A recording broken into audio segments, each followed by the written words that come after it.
Hello guys, and welcome to my Royal Workshop guide for BDO. This guide is going to show you everything you need to know about running your Royal Workshops, what you have to do for upkeep, what workers are the best, and everything that goes into it. This is definitely the first take on this guide, and it's definitely a super simple system that you're going to understand immediately. It's quite complicated, but I'm going to break it down so that even a caveman could do it. Okay, number one, in order to get this stuff, all right, in order to be able to use the Royal Workshop, you're going to be clicking on Soul. Okay, this is Land of the Morning Light. It's going to take 5 contribution to invest here. It's going to require you to do 5 contribution to unlock all of this. Okay, so 5 contribution, you can get this stuff rolling. We're going to get into all the spinning bars here in a second. All right, the workers are going to be coming from Yukjo Street, just next door over here. So you're going to have to go to the worker empire, or I mean the worker person who is Wan Yong, a beautiful, respectful looking young Maewa who I can always locate. There she is. Perfect. Okay. And this is where you're going to get your workers. Blue, this is the most commonly asked question. What workers are the best on these nodes? All right. We have done pretty extensive analysis with the chat here. We've done pretty extensive analysis. I've looked at what Rapolis and a lot of the other creators have said on it. Rapolis, I think, made a guide on it as well. But yeah, so the TLDR of this is you can use shell folk or you can use humans. Dokebi are not good here. All right, just don't use Dokebi. The movement speed buffs from Dokebi's movement speed is not applied to any of these nodes. Most of what makes Dokebi good is because their movement speed is faster than other workers, just like goblins back home in Valley or back on the mainland. So like, if you remove move speed from the equation, it really doesn't make sense to include Dokebi workers here.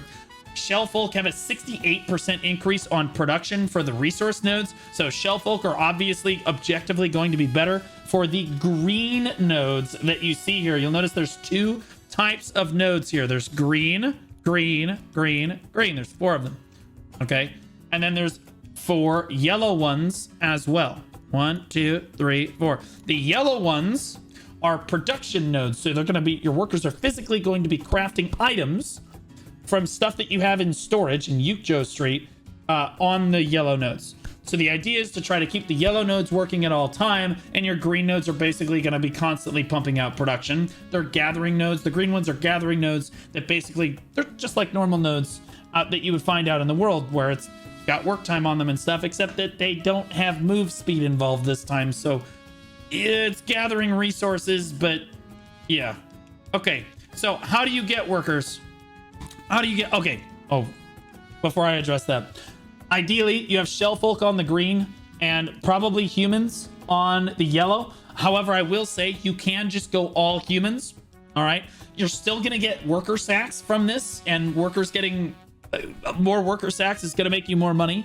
Okay. But I would say the green is still better with Shellfolk. Shellfolk are going to be producing more of these resources and less sacks. So you're going to have more of these resources, which is more important if you use Shellfolk workers. You can use human workers and you'll have more sacks. You'll make, you know, solid money off the sacks. But I think that Shellfolk are better for the green nodes. The yellow nodes, not... The Shellfolk should work a little slower than the humans. The humans should be able to produce things faster because humans should be able to process things faster than Shellfolk workers do. So theoretically, you should be able to keep these workers... Like the human workers should be able to pump out more stuff, but it's going to be harder to keep the yellow nodes running because the human workers are working faster. Okay, does that make sense? So like you can just use Shellfolk for everything if you don't want to have to worry about this as much and you want management to a minimum. Like you can put Shellfolk on everything. It's not necessarily the most efficient, but it is what it is. Okay, so very importantly, there are worker skills on your workers. A lot of your worker skills do not work here. Most people don't even know that their workers have skills, okay? Because no one knows how this crap works anymore, all right? But if you mouse over your workers, you see wings, siege weapon production, simple B, delivery, all this stuff, okay? The important things are on the yellow nodes, okay? On the yellow nodes, you want thrifty. Hold up. You want thrifty, okay? And you want simple. Okay, and you want luck of any kind is also fine because it gives you more sacks and stuff. Okay, thrifty is really good because thrifty, I will demonstrate, shows you workers have skills. I know, right? Yeah, y'all motherfuckers have no idea what's going on. All right, thrifty's really good because there it is. So you see thrifty fourth from the I snipped this earlier and then I had to re-snip it. Never mind. This is the first take and I definitely are. Yeah. Okay. So thrifty gives you a 5% chance to return 10% of one crafting material. So if all of your yellow workers, again, the idea is to keep the yellow workshops working at all times. All right. Because the green ones are pretty easy to keep working. No big deal. Okay. The yellow ones are really tough to keep working. All right. Sacks. Thrifty. You. Thrifty keeps the effectively your workers are going to be using less materials per make. All right, because they're going to have chances. You can learn thrifty A, B, and C. Your worker can have all 3 thrifty skills. Okay, and essentially your worker is going to use 25% less materials to produce each item, which will help them keep working around the clock. It'll be really good. Okay, so these resources are pretty rare and definitely the limiting factor for what's going on the yellow production nodes. And so like you want them to be as efficient as possible. Thrifty is extremely important. The reason simple is important is simple gives you work speed. And you said, but blue speed doesn't work on these nodes. You're right, speed doesn't. So if you have quick move speed plus 5%, literally nobody cares. Okay. But if you have simple, you see top left right there, you see simple work speed plus 1.5. It will work faster with more work speed because that's how speed is how long it takes a worker to run to a node and then come back. It's like the foot traffic. You should think of work speed as like how long it takes to craft something because they're working on crafting something, okay, and producing something. So work speed is different. Work speed in this case does work on these nodes, so you're going to want simple and things that increase work speed. If you see weapon production or extra packing or whatever, those are completely useless. Anything that gives your worker movement speed is completely useless. So when you're rolling for workers here, like I just did, you need to make sure that you get professional workers. Okay, you want to roll professional and up continuously. All right, the way you do that is you run up to this woman right here. You click contract workers. You click yes. Well, it's not going to come up with this for you. I've already got all the worker space that I need for this, and we're going to get into that in a second. But like, you need to set it to continuous. Note you should have a video of me doing this already, and just put this audio over the top of it. Just can you mute put me. 2 workers on these? No, but you can put. I'll put 2 fists up your asshole if you interrupt me again. So, you guys are really trying to. You guys are. Fuck! Damn it! I am trying to make a guide. All right, so you need to put it on continuous and professional and up. Okay, continuous and professional and up on the workers. All right, shell folk and human are really good. Take your pick about what you want to do with those. When you get all of your, I know what you're thinking is probably like, blue, how do I get 8 workers? Because you're gonna need 8 workers to make this work. 8. Okay, ocho. All right, you're gonna need all 8. Okay, you're gonna go to Yukjo Street. You do not have to pay to win to get those workers. All right, every town already has 1 worker. Every single town already has 1 worker. All right, so you're gonna get 1 for free. The lodging at Yukjo Street 2 costs 1 contribution for 6 workers. 1 contribution for 6 workers. Okay, so that's 7. I'm ready for you. Where do you get the 8th one? You open the Pearl Shop because Jae-hee Kim is a piece of shit.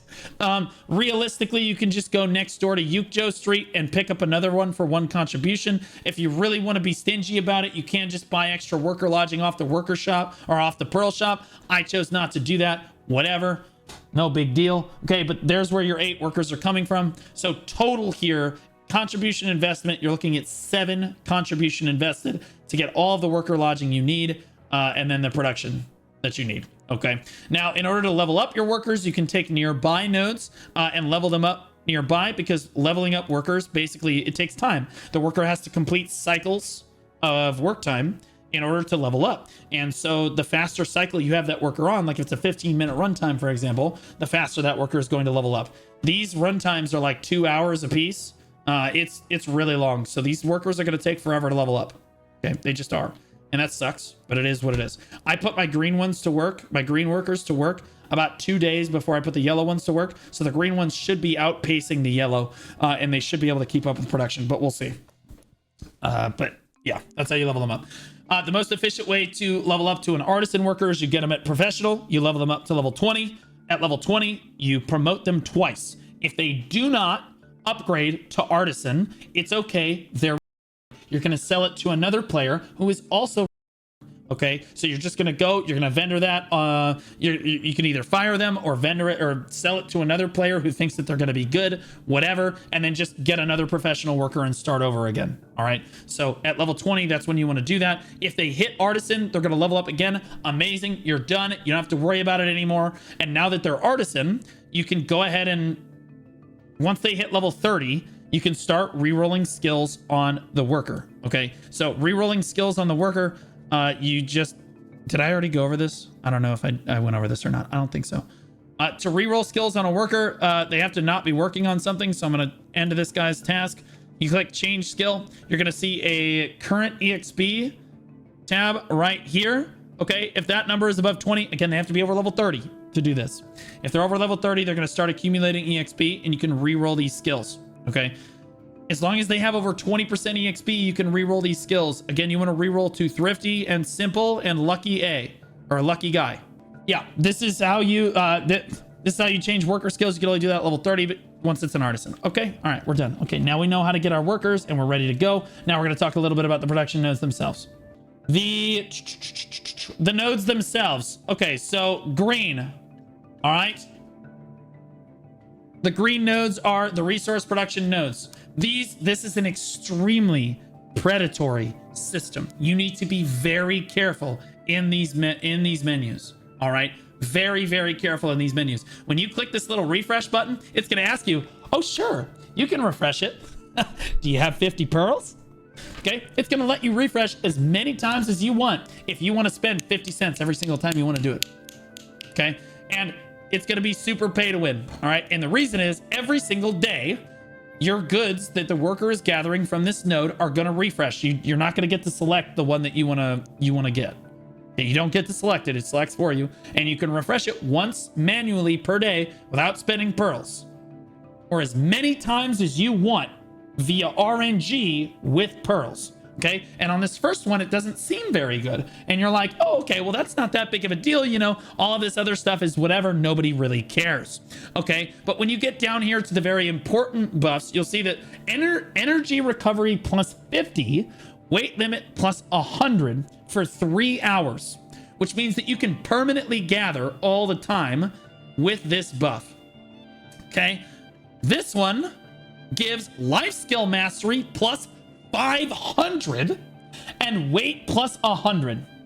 Okay, this one gives all AP to mobs plus 5. Well, that's not that great. Combat EXP plus 1,000%. Yeah, just 1,000% combat EXP, no big deal. Okay, this one's 500% combat EXP, 3 AP to mobs. This is life skill mastery 300, weight 50. Right, so these buffs are extremely good, and you will have an RNG chance every single day once you unlock these other what are these called? What are these fucking things? These production facilities. Once you unlock these other production facilities, it'll refresh once a day on its own, and you have a low chance of getting it to refresh onto the yellow or the red one. Okay, or you can refresh it as many times as you want and get the red one every day, but it's going to cost you a lot of pearls. This is pay to win, plain and simple. Okay, I don't recommend using pearls on this, but you can if you want. You can just literally click refresh repeatedly all the time and get like these buffs basically all the time if you wanted them. So yeah, that's how this system works in here. Again, you can refresh these once per day. If you're going to ask me, Blue, how do I unlock these other production nodes? It's really simple. Essentially, you need to get runtime on one of them. So you'll notice it's very important to keep the green ones running all the time, because every single time a worker completes a cycle on this, they're going to create what's called a morning's gratitude token. And these tokens You need hundreds of these tokens to unlock the next thing. Okay, you can see you need 500 to 1,000 of them to unlock processing workshops or production node workshops for various things. And what you need to do is you put the tokens in your inventory and you run to whatever NPC it says on the right side here. You just mouse over the token, run to the NPC that it says via the NPC finder, and you'll get the knowledge that you need to unlock that production facility. That production facility will unlock for you and you'll be able to use it all the time. That's why getting these tokens early and getting this running early is important, and making sure that these green facilities are running all the time, basically. Okay, once you have everything unlocked, which shouldn't take too long. Again, I've only had this running, this has been out for like a day and a half as of making this video. It's 11:22. It came out on like 11:20 in the morning. Yeah, I already have 781 tokens, so like, yeah, you're going to get these really quick. And I did not have them all working initially. You're going to get these things really quick. You're going to be able to choose what you want to unlock. And then eventually you're going to have everything unlocked. When it comes to the yellow nodes, okay, when it comes to the yellow nodes, you're going to be looking at this and you're going to be like, what the hell am I doing? This is kind of confusing. Let's be honest. The whole thing is confusing, but that's why I'm here.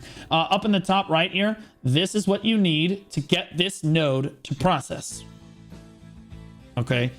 But unlike the green nodes, you'll notice there's no refresh button here. You can just change what you want to produce. Okay, you can tell it what you want to produce based on the resources that you have. This is not random. This part of it is not like pearls oriented. You just produce what you can, right? And this is where the raw silver comes in. If you're producing the white one, the white stuff, you basically are going to the trade NPC in this town in Yukjo Street. Yeah, you're going to the trade manager in Yukjo Street. All right, and it's gonna give you a certain amount of silver for that trade good. Like, there's no distance bonus. It's not based on any of that stuff. So you just walk up to him, you get your silver. Okay. You can produce the gold things as well, but like they're much harder to produce based on like the materials that you need, because like the materials are not going to be produced very often from the green nodes. So you're going to be limited on how often you can make this yellow shit. But each one of these is worth about 100 mil. Like, it's like 98 million. Technically, you walk up to the luxury vendor and then boom, 98 mil, done. You just vendor it to the luxury vendor and you're done. When you change each of these check marks, okay, when you change what you want to produce, this stuff up here in the top right will also change. You'll notice that it changes every single time I click on something different. It requires different things to produce it. Okay, so you need to just basically click on the one that you have enough stuff for. I do highly recommend just buying the extra materials that you need off the market. You do not need to take like rice nodes, for example, or any of that other stuff. You can just buy like silk thread, for example. You can buy that off the market. It doesn't really matter very much. Rice is something you can buy off the market. Even if you're buying that stuff for max price, you're talking about like 120k per production. You're going to make your money back 10, 15, 20 times, 50 times that. So it doesn't really matter. But yeah, just be mindful that when you change this, it changes the production up here. And each one of these is going to have a different crafting recipe that you're going to have to use and different stuff that's required for it. So this is all raw silver that you're cranking out. These yellow nodes that you're cranking are just raw silver around the clock. Boom. The green nodes are the things that are giving you the buffs on an RNG chance. You want to unlock them as quickly as you can. So this is all raw silver that you're cranking out. These yellow nodes that you're cranking are just raw silver around the clock. Boom. The green nodes are the things that are giving you the buffs on an RNG chance. You want to unlock them as quickly as you can and try to produce them. Okay. All right, boys. I know that was kind of a quick guide for as far as things go, and we definitely did it all in one take, right, chat? But like, comment, subscribe down below. If you have any questions, I'll absolutely answer them. This system literally just came out about a day and a half ago, so I'll update this guide if they change things in the future. But it's a great way to make AFK silver. I will say that it's going to require management. Yeah, these nodes are not going to be constantly running all the time because your workers are going to run out of materials. So you're going to have to constantly be mindful. Basically, every single day, you're going to have to be mindful of whether or not your production nodes are actually working based on what your green nodes have brought in for the previous day. So you're going to have to look at this every day. But hopefully you found this guide helpful in making your silver. I'll see you guys in the next one.